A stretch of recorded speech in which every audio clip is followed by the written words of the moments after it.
Hello fellow traders, welcome to another training session of BestBull. In our previous video, we discussed how to apply background coloring to the pricing information in our watch list. Today, we will learn how to effectively manage our open deals by placing target prices and stop losses. Let's get started.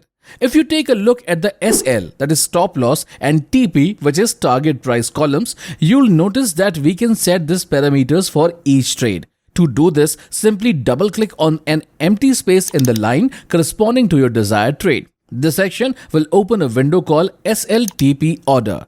In the SLTP order window, you need to fill the target price and stop loss for your trade. Let's say we set the target price at $1,810 and the stop loss at $1,800. Once you click on the appropriate fields, you'll see a confirmation message indicating that the SLTP order has been successfully placed. Now, both the target price and stop loss are filled in. If either the stop loss or the target price is hit, the other order will be automatically cancelled. This way, your position is effectively managed. Alternatively, you can choose to place the target price and stop loss in a different order. In this case, if the stop loss is hit, you'll need to manually cancel the target price and vice versa. The pending orders can be viewed in the order window. To update an order, simply select it, right-click and choose the Update Order option. You can then modify the order accordingly. Example, changing the target price from $1,810 to $1,811 and submit the update.